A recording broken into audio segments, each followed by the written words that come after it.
Hello and welcome into the Knicks-Verse Live. It's a recap and game preview combination. Wasn't able to go to put a video out last night for the Knicks versus the Sixers game, which the Knicks took care of business, even though Karl-Anthony Towns sat out, no Brunson, and the Knicks still took care of business. So that was a good game. Unfortunately, they play a back-to-back, and they had to travel to Cleveland.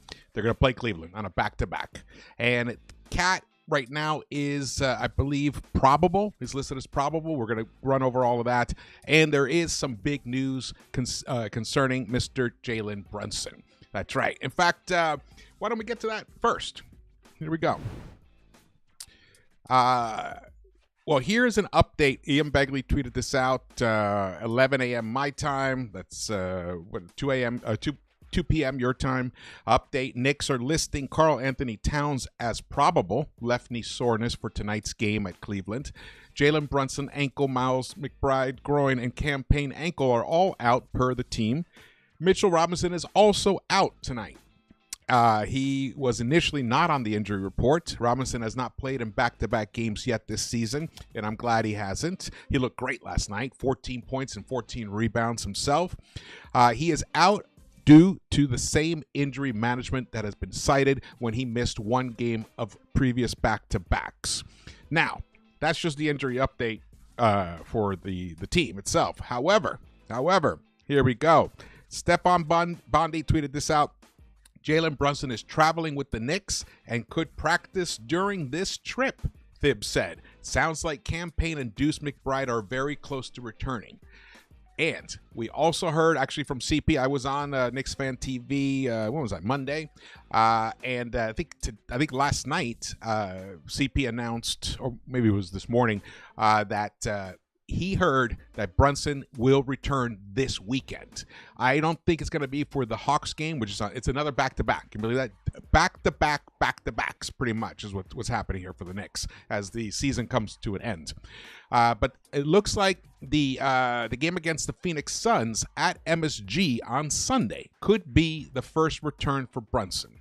The beautiful thing about that is it allows him to also admit there's going to be one more back-to-back later on in the season, which he won't play in both those games. So this will allow him to play the official 4 games needed for Jalen Brunson to qualify for all NBA, which he deserves, absolutely deserves that, especially with all the money he left on the table when he negotiated with the Knicks so that they could have some flexibility, bring other people in, like they ended up bringing Mikal Bridges and Karl-Anthony Towns, and be able to sign OG. So he deserves to be rewarded for that. But we, as a franchise, are going to be rewarded, because if he comes back and he's even close to 100% himself, this is going to be exciting.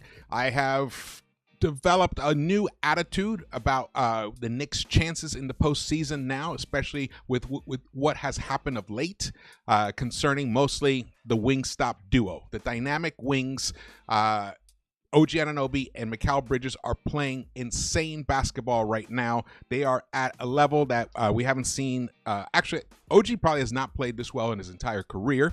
And Mikal Bridges is playing at the level that when he was the best role player in the game, when he was with the Phoenix Suns, he now has combined that with being the number one with the Nets. The ball is in his hands more. He's facilitating more, and he's breaking defenses down more and hitting those midi jumpers, which he's lethal. It's pretty much accepted. He's probably, if not the best mid-range shooter right now in the game. He's definitely one of the very, very best. And his three-point shot has returned. So very exciting news here. I think, before I get too far into that, let me go into the dynamics of the game last night. Here we go. Shout out to the chat. Thank you guys for joining me here. What's up, Ruben? We got Apprentice, G-Man, Nick. What's going on, man? What happened with Achua? Yeah, we'll talk about that. I'm going to talk about that. Yeah, it's a bummer. I have some good friends that love his game, and they are disappointed right now. So this is the preview for the Cavs-Knicks game. We're going to talk about this a little later. Right now, we're going to end up talking about... Here, let me go here. This game here. I don't know. I didn't have it set up correct. Sorry about that. Wait. Here we go. All right. Knicks won 105-91. They took care of business last night. I was very impressed with how they were able to do it, especially considering Cat didn't play. And we don't have Huck Porty, so we were going to be kind of short. And Mitch really came through beautifully for the Knicks today, actually last night, should I say. 105-91 for him. I don't have highlights. It's hard for me to have highlights when I go live. It's a pain. I will have to figure that out eventually. But OG Anunoby, look at this. Another tremendous game. 27 points, 5 rebounds, 2 steals. And he had a dunk that... honestly, I mean, he's holding onto the rim a lot lately, which I'm glad he is, because he's such a big body. I mean, he's like 250 pounds easily, 6'7", 6'8", and he's thick, and he's like really strong. I think he's probably one of the strongest small forwards in the game. When he dunks, man, he's holding on, and he was like, the angle of his body contorted into was outstanding. The crowd went nuts. It was truly a joy to see. He's playing with joy. That's what I love about her, and he's playing with a ferocity that we haven't seen yet. Even when he first came to the Knicks, and totally changed the whole dynamic of the team. I think we went 15-2 with him on the roster before the injury. He's playing much better now. And when you think about it, I mean, really, we got him last year. Right? What was it? January 1st. So really, he's only been with the Knicks for just a little over a year, for 14 months. And it's amazing the impact that he's had already. We are lucky to have him on this team. Now, look at this. This is the last 7 games for him. 27 last night, 28 against the Trailblazers, 31 against the Bucks, 28 against the Clippers. And this is with crazy efficiency. 69% field goal shooting against Portland. 35 points against Dallas. 23 against the Wizards. And let's see, 25 against Charlotte. The guy is just kicking ass right now. And that combined with what Mikal Bridges has been doing of late has completely changed my outlook on what the potential for this team is. I'm going to tell you right now, Mikal Bridges is averaging 22 points a game.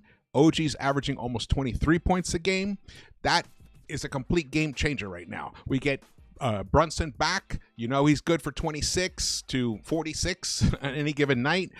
Cat has struggled in the previous 2 games, but since Brunson's injury, Cat is still averaging 24 points a game on 50% shooting and 45% from the 3-point line.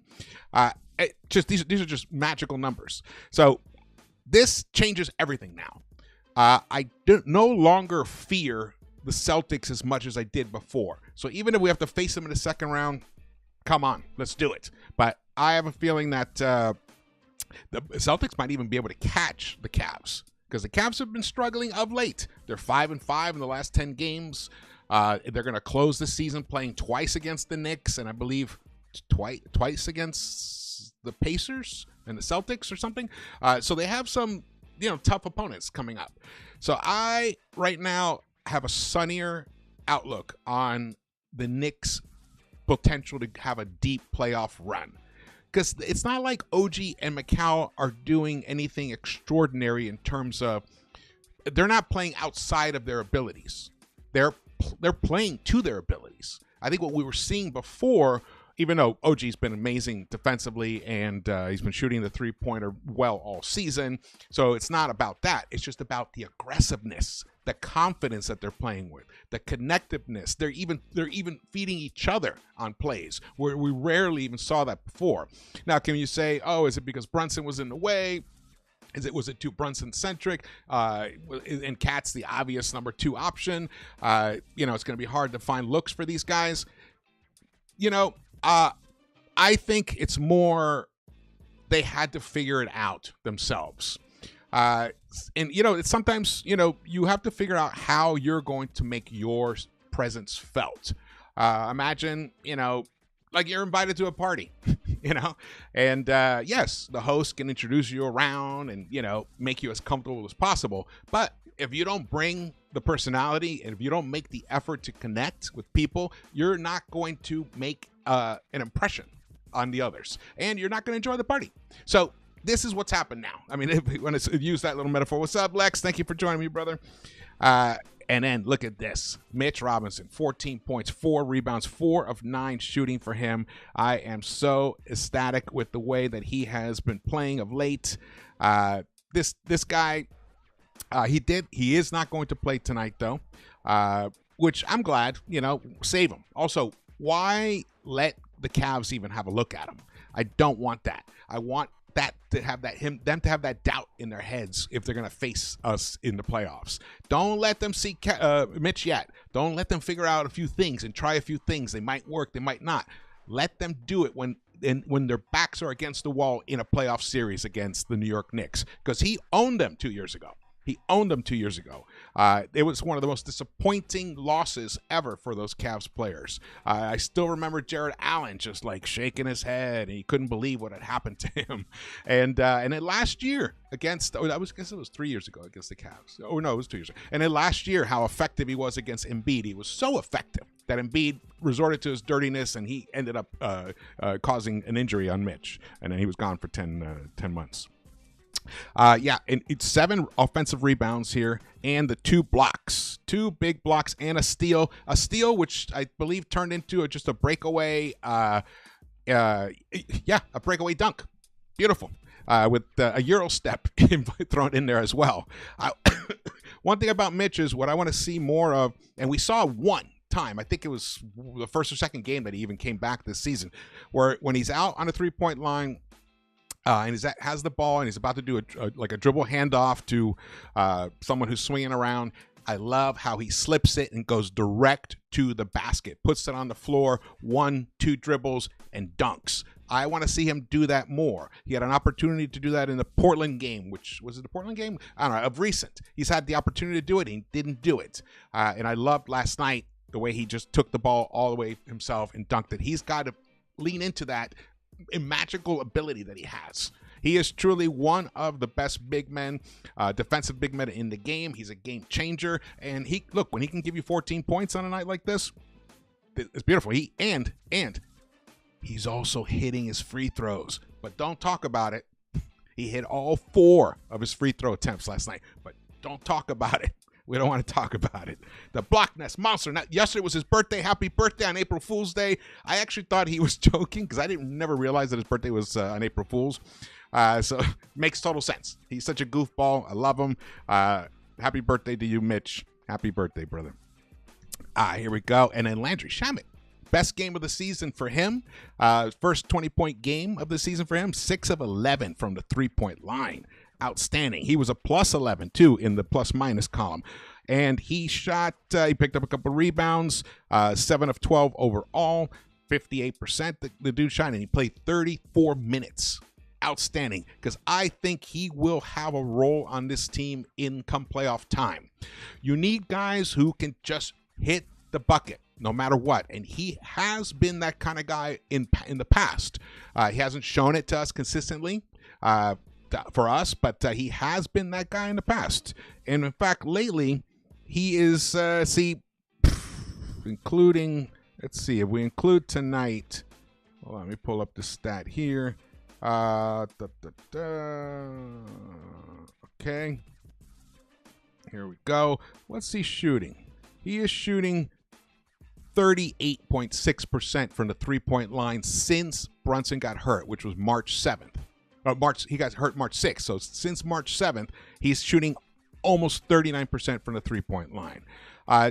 It's good to hear that Deuce is coming back, because we know that in the playoffs, Deuce, he's battle tested. He hit some big buckets for the Knicks last year. He's shooting 40% in Brunson's absence from the 3-point line. Cat is shooting 45%, and DeLon Wright, who got the start again last night, is shooting 50% from the 3-point line, 54% overall. I'm liking what the bench is starting to do. Campaign might actually lose some minutes to DeLon if he keeps playing like this. Cam is like, he's a chucker. If he comes in, if he hits that first or second one, you can count on him for another couple. But sometimes he'll just keep chucking, and he goes 1 for 7, 1 for 8. And not what you want from a role player coming off the bench. Shamet is a little more discerning. If he's feeling it, he'll let it fly. If he's not, he doesn't, which can also be a bad thing as well, because you want shooters to keep shooting, get themselves into rhythm, and it just helps spread the floor for the team. And he hits some tough ones. Got almost on the move, drifting threes. So I like what I'm seeing from him lately. I think he's going to make a big difference as the games go on, especially when we go into the playoffs. And look at this. See what he's done in the last 5 games. 12.2 points per game. He's shooting 54%. This is just the last 5. He's shooting 48% for the three-point line. And he's a plus 32 in total plus minus during those 5 games. And he's averaging 22 minutes per game. Beautiful. What's interesting is that even during this Brunson's absence, you would have thought minutes would have gone up for the starters. They haven't. For Cat, they pretty much stayed the same. For OG, I think they're similar. But for Bridges, they've gone down. And Cat, they've gone down. Actually, I got it here. 33... Yeah, Cat was averaging 35 minutes a game before the injury, and now he's averaging 33 minutes a game. And let's see, Bridges is averaging almost 38 minutes a game, and now he's down to 36.7. So that has made a big difference, I think. I think that's also one of the reasons we've seen this rejuvenation with these two guys. Cat, though, last 2 games, and I'm glad he took last night off. Last 2 games, he was looking not right. Something was wrong with him. Maybe he's nursing something. He's been fiddling with that hand a lot. He's got the knee soreness. So I think it was good that he rested last night. It would be nice to have him for the Cavs game. I am going to preview the Cavs game, so don't worry about that. It would be nice to have him for the Cavs game. But honestly, this game is almost meaningless in reality. Without Brunson and without Mitch, it's not a statement game in any way. Now, I'm not saying the Knicks can't win the game. They can, because anybody can beat anybody on any given night. But it's not necessarily going to show us much about what these teams would be like when if they face each other in the playoffs. However, definitely want to see a W. Definitely want to see that. Excuse me. So here's the box score from last night's game. Bridges, 14 points, 4 rebounds in his 36 minutes of play. Excuse me. There we go. And 27 points for OG, the high man on the Knicks. 2 of 9 from the three-point line, so he wasn't that efficient from 3. 5 rebounds, but overall he shot. What did he shoot overall? 7 of 16. It's not bad, but those dunks though, and those steals, his ability to just change the flow defensively of the game is just outstanding. He really deserves to be considered for NBA all defense NBA. He definitely deserves that, no doubt, in my opinion. And then there's Mitch. As I mentioned, 14 points for him, 14 rebounds. Josh Hart, not a big scoring game last night. Just overall effective in his 32 minutes of play, 9.6 assists, 4 rebounds. And DeLon Wright, 12 points for him. He had a nice night last night and 4 of 7 shooting in his 33 minutes of play. Precious Achiuwa. I think he may have lost some confidence. Those air balls he was shooting, even when he gets into the paint, he's trying to shoot like a little baby jumper. Sometimes it doesn't even hit the front of the rim. And I think that might be getting into his head. I've never been a huge Precious fan, though. Even though I have been, negative about him, he definitely has had some good games as a Knick, even this season. And then last season, he definitely, once he got onto the rotation because he was hurt. Remember, he definitely delivered some good minutes. He delivered big minutes against Embiid in the playoffs when Mitch couldn't play. And but this year, he's just not the same guy. He's weird sized. He's too small to be a non-scoring big, and he's too big, to be a real wing. So I don't know what he is, but I have a feeling that come playoff time, he might see his role severely reduced, especially if Mitch is just clicking on all cylinders by then, which that's his plan. He even mentioned that in the post-game interview. He's trying to get his conditioning to be at top form by the end of the regular season. So that's another 8 games or 7 games. I think he's close. He's close. So if he does, and in the playoffs, rotations tend to get a little shorter.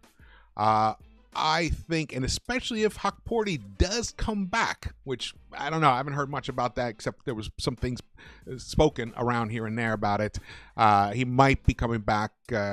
I think we're probably not going to see Precious play much in the playoffs unless the situation calls for it. So, because I can see guys like Shamet get minutes, and we know Deuce is going to get minutes, and an 8-man rotation is about as big as Thibs usually goes in the playoffs. So you got your starting 5 already, and then you got Mitch and Deuce. So that's 7 right there. And then so who's the 8th? Is it Payne or Shamet? I think with Shamet's size, it might be Shamet, especially against teams like the Celtics. It might be a Shamet. And then, there'll be a few extra minutes here and there. I don't think Kolek, even though he played another effective 20 minutes last night, 7 assists, 7 points once again. The guy is just a tremendous passer. He, as I mentioned on KFTV, he's probably one of the best passers to come out of college in the last 10 years, if not one of the very best, if not the very best, honestly. He's such a great connector. He's fabulous. So, but I still, depending on what happens in the playoffs, I don't think he's going to get much time as well. So this is good that we get to see him get some play time right now. It's pivotal. In my opinion, he should have been playing all season long. This shouldn't have been a mystery, but that's life under Coach Tom Thibodeau. It's just the way it goes. The Knicks only put up 31 3-point attempts, but they connected on 12 of them. That's almost 39% for them there. And here we go in the plus minus. You can see Mikal Bridges, even though he only scored 14 points, was a team high, plus 23. So the Knicks outscored them while he was on the floor by 23 points. OG Anunoby was a plus 17. He did commit 6 turnovers, though, OG. So that's not good. But he got those 2 steals, so that kind of helps offset that a bit. Plus 6 for Mitch. Plus 3 for Josh Hart, who got 2 steals himself. 3 steals for DeLon Wright. He was the only minus in the starting team. I think, he was a minus 5. And Precious plus 8. McCullough got some minutes. Shamet plus 11. And Tyler Kolek a plus 12. The man is just a plus-minus machine. Here we go. Here are the Sixers numbers. Quentin Grimes, the return of Quentin Grimes to the Garden. I got to say, I still think Quentin has a lot of potential upside. He's been tearing it up of late, playing for the Sixers. I think he's averaging like 24 points a game or something like that since the trade. It's great when you see a guy gets an opportunity because of injuries and then he takes hold of it. It's his contract year. He's going to be a restricted free agent. I think he's going to get paid. I think probably going to get $20 million a year. I think there's a good chance, maybe 18 or something. He might end up being a part of a sign and trade, maybe to the Knicks. I don't know. Who knows? I didn't have a great shooting night from the 3-point line last night, but still finished with 26 points because he went to the free throw line 10 times, connected on 9 of them. So the man is still a machine right there at the free throw line, and got 5 assists for Quentin Grimes and 4 rebounds. Very good all-around game for him. Nothing else of note here. Kyle Lowry did play 16 minutes, but the Sixers shot less than 20% from the 3-point line, and that was the difference in the game. So you can see here the team stats. Knicks didn't shoot that great overall as well, 42%, just like the Sixers, but that almost 39% from the 3-point line really made a difference, and they hit their free throws. They hit 80%. The rebounds, they were a plus 2 in rebounds. Only 23 assists for both squads last night because there weren't that many made baskets. They were only 85 attempts for the Knicks, 81 for the Sixers. So it was a slower paced game with 39 turnovers combined. So that's a lot. The fast break points, the Knicks eked out a plus 2 there, but they lost the points in the paints battle, minus 8 right there. Largest lead was 23, and they won it wire to wire. Beautifully done. This was an important game to win, even though the Sixers are just decimated with injuries. No Paul George, no Tyrese Maxey, no Embiid. Who else? I mean, they're missing just tons of guys. Not even Kelly Oubre was playing, or the other guy, Gershon Yabusele. Not even he was available. So you have to beat teams, when they're that decimated. You have to take care of it, especially the first game of a back-to-back. Because the second game is this. Today. It starts in about 24 minutes. The number 1 versus number 3 in the East. New York Knicks against Donovan Mitchell. Has anyone heard if Cat has been cleared to play tonight? If you have, just drop it in the chat. This guy, I would like to see Cat play tonight for sure. Though, I'll say again, this game is almost meaningless in terms of what it's going to reveal to us.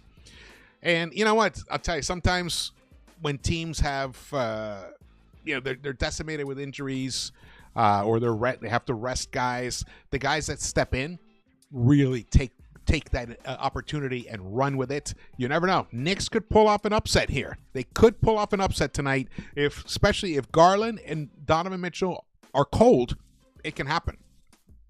Here is the preview here. Points per game. The Cavs are, I believe, still number 1 in the league in points per game. They're averaging 122.3 points per game. The Knicks are averaging 116. The field goal percentage, Cavs, look at that, 49% overall. Knicks just close to them. They're only half a percentage below the Cavs in overall field goal percentage. But rebounding, the Cavs are owning us there. Assists are kind of close. They're kind of close. A lot of these stats are pretty close. Blocks, especially when you consider we haven't had Mitch for very long. Steals per game, almost identical. Look, the last 10 games, Knicks are 6-4. Remember, they've played those without Brunson. And meanwhile, the Cavs are struggling 5-5 in the last 10 games. Though I think they've won 4 out of the last 5 for them. So they had like a rough, I think they lost 5 in a row.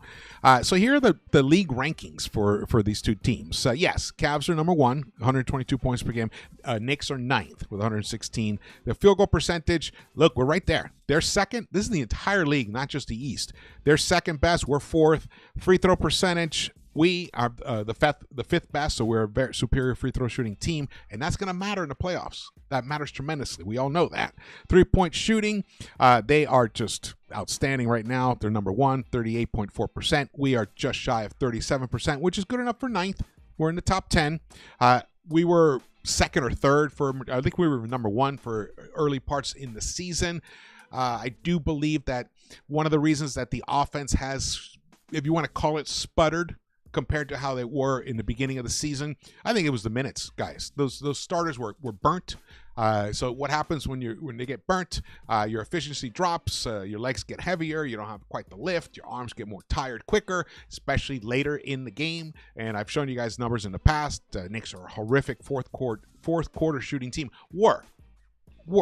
But since the trade deadline, things have changed, and the All-Star break, things have changed a little bit. So that is a positive, and the defense has improved. That is one major plus that has happened since the trade deadline. As you can see here, for a defensive field goal percentage here, let's go back to this. So this is for the season, defensive rating. So the Cavs are 8th right now with 111.9, and the Knicks are 13th, a 113.2. But if you look at the last, let's just say post All-Star. The Knicks are 4th. Knicks are 4th in defense. And the Cavs are down at 14th by a decent margin here. Now, defensive rating, in case you don't remember, it's the score per 100 possessions. Score allowed in this case. And for offense, it's what the team scores. But the Knicks offense definitely has been struggling. Look, they're down to 112. So that definitely is not a good number. But the net rating, it's, again, not exciting since the All-Star game. But in the last, let's just pick the last 7 games that OG has been tearing it up. The Knicks are now, offensive rating has risen to 116. So there you go. And the net rating is 6.3. So for 11th. All right, not bad considering no Brunson. So, I mean, the Knicks are in good shape. So Cat is active, Nick Escobar says. Okay, Cat is active. Beautiful. Beautiful. All right, let's get back to this. Again, thank you guys for joining me here. Shout out to the chat. 3-point shots made. The Knicks are down 25th in the league. We don't take enough. Even though our shooting percentage is good enough for 9th in the league from the 3-point line, we just don't attempt enough of them. And that's another beautiful thing that's happened of late with our guys, Mikal and OG. They are attempting a lot more 3-point shots than they were before. OG's attempting almost 7 a game, and Mikal is attempting almost 5 a game. That's a big difference. That's at least, I think that's 2 or 3 additional shots per game. Actually, let me see here. Yeah, that's 2 more shots per game from the 3-point line for OG. And actually, McCall's went down. Interesting. McCall's went down. But he was only shooting 35% before the Brunson injury, Mikal Bridges. And now he is shooting, he's up to almost 37%. And OG is almost at 37% as well. So good efficiency for them. Okay, let's keep going. Total rebounds. Cavs are 8th, the Knicks are 24th. But again, this is Mitch has only been back for 12 games or something, 11 games. Assists, 9th best in the league for the Cavs. Knicks are at 11th. That's good. Knicks are a Tom Thibodeau Knicks team are notoriously low in assists per game. So this is a good sign that shows that they are sharing the ball, and I want to see them share it more. When they get 30 assists or more, they are near unbeatable. I think they've only lost twice all season. Once they've hit the 30 assist mark and lost, and I think one of them was in overtime. The only overtime loss, I think. Turnovers, both teams take care of the ball. Cavs average 12.3, and the Knicks 12.2, so 3rd and 4th best right there. And the assist to turnover ratio, they're tied for 2nd best in the entire league. Block shots, interesting considering they have Twin Towers, and we have Twin Towers, that both block shots would be so low. That's interesting. That to me tells me that just teams don't like to attempt going into the paint if those guys are there, if any, on either team. So interesting, especially with Mitch. I think the lack of block shots for the Knicks, it's more Cat. That's not really his game. Oh man, so let's go back to this here. Let's go back to that. Let's see something else here. Let me check out the chat. How's it going with the chat? What's up, Foxy? Good to see Foxy in the house. We talk a lot about this Knicks team. We have high hopes. The fib stat is crazy. What are you guys talking about? Taka says, I promise CK2K I'll get a Thibs tattoo if we win the chip. Where are you going to put it? Right here? That would be hilarious. Let's see if I've missed anything in the chat. Let's see. Lex thinks Precious and Tucker are going to be trade chips. Yeah. That's why PJ Tucker was brought back. 2-year contract. So I think, like what Lex just said, he'll probably be part of some kind of trade package. Which the Knicks are going to need that. Who else are they going to move at this point? Especially if this starting unit plays well in the playoffs and they give us some real hope for next season, or who knows? Maybe they just run the table. I mean, you got to remember, this team is so new. It's really hard to make any clear judgments on what their actual limitations are. And I think people who do that don't really watch this team as much as obviously we do. And we've seen the transformation. We know they can have those moments where they're just, they get lulled into complacency, or they take the opponent too lightly. and they put their foot off, take their foot off the gas, or they start off the game sharing the ball, racking up assists, building up a big lead, and then they try to hold on to that, and they start slowing down. The ball's mostly in Brunson's hands, and for like the last 8 minutes of the fourth quarter, it's just the Brunson show. And then, once he gets neutralized here and there, there really no one then steps up unless Cat steps up and hits a big three from distance. I'm hoping that approach to the offense has changed. I hope that it has changed. I hope they stay consistent. They continue to share the ball. They keep trying to get Mikal Bridges touches. Let him run the show for a while. Sometimes they let Hart run it. And I get the idea because then it gives Brunson a breather. But Hart isn't enough of a threat from the outside. And, he struggles getting to the hoop in the half-court offense. He's great in transition. When the defense isn't set or it's a fast break, he's excellent at getting to the hoop. But lately, and I think that's also the runner's knee, he's lost a little bit of lift. So that alone basically implies that Mikal should have the ball in his hands more, and so should OG.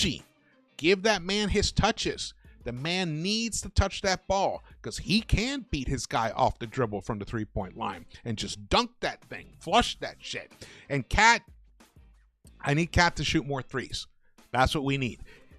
If this starts happening like that, and then we sub out Hart for Mitch and have a 5 unit of Cat and Mitch, the two bigs, OG and Mikal is the wing stops, and then Brunson, best point guard in the East.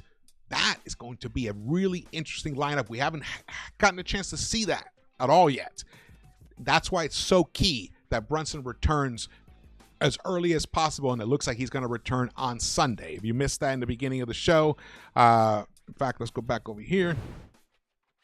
In the beginning of the show, we learned that Brunson's return will probably be on Sunday against the Phoenix Suns, and he's actually traveling with the Knicks right now, and he could practice during this trip, Thibs said. Sounds like Cam Payne and Deuce McBride are very close to returning as well. So this team could become whole, could be healthy by the time the playoffs begin. And by being a top 6 seed, the Knicks will get I think about a week off between the end of the season and the first time they have to play. So, again, more rest, and that's going to help this team tremendously. These starters have logged the most minutes. 3 Knicks are in the top 5 of minutes played in the entire NBA. And then we heard, was it Chris Herring? I think Chris Herring? Someone I heard that Mikal Bridges, I mean, he's run 60 more miles than the next guy or something, something crazy like that, some crazy stat like that. I think it was more than any of the Cavs players.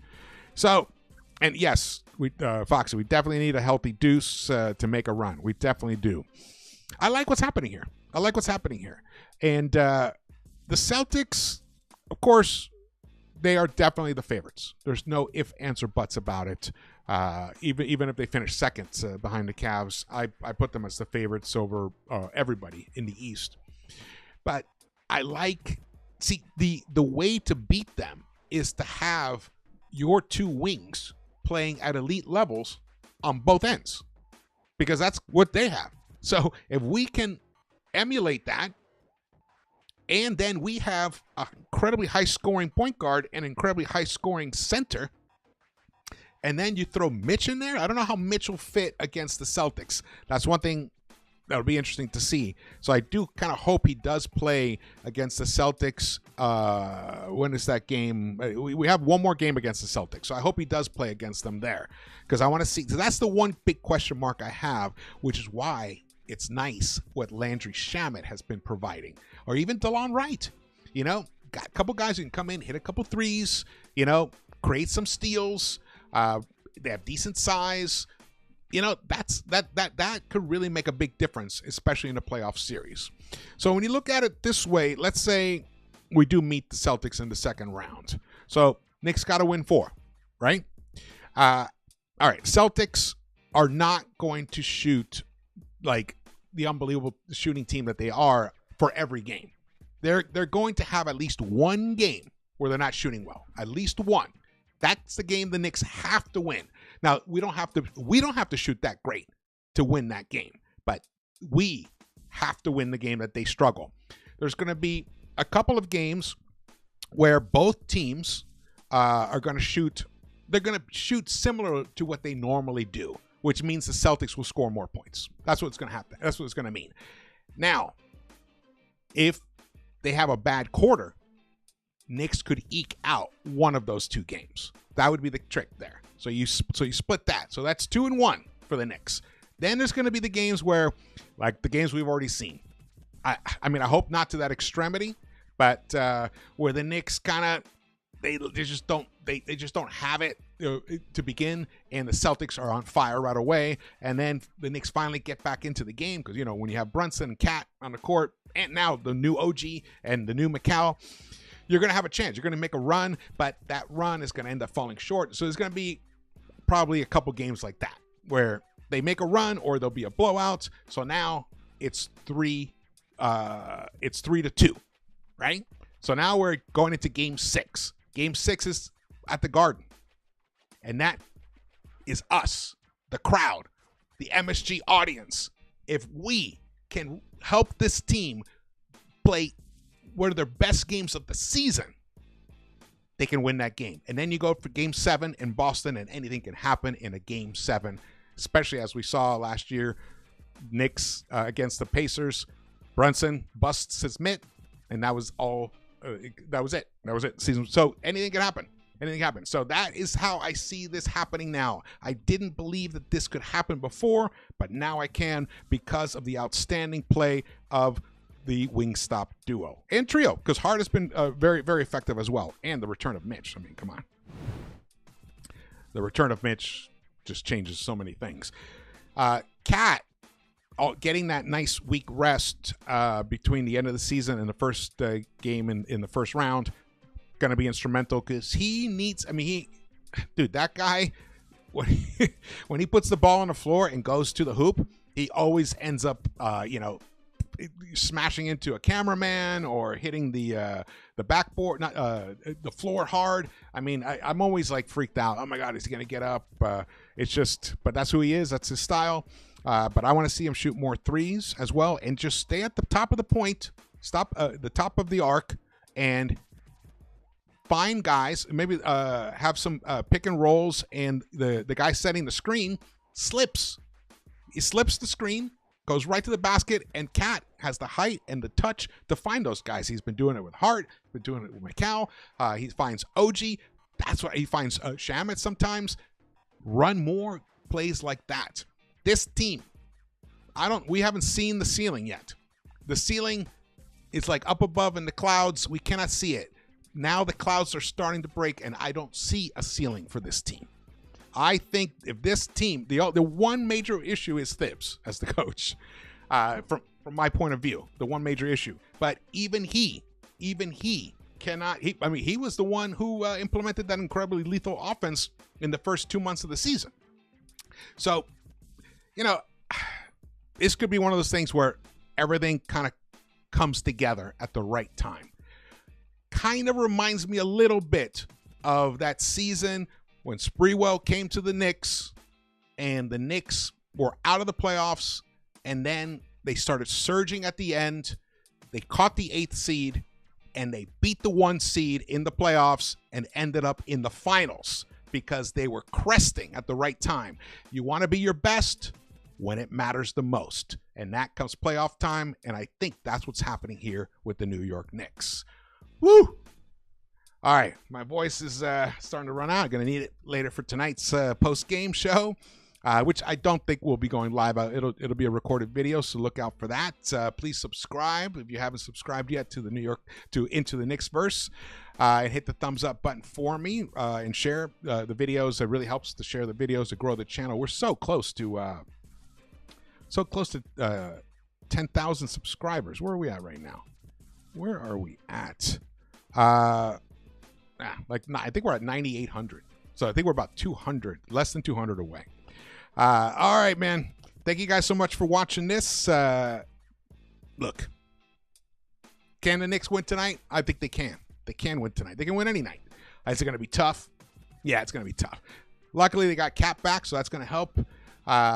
It's going to require OG to continue his incredible run. Mikal as well. A full, complete team effort. They have the horses to pull it off. Let's see. I'm hoping for the best. All right. I will see you around the Knicks-Verse.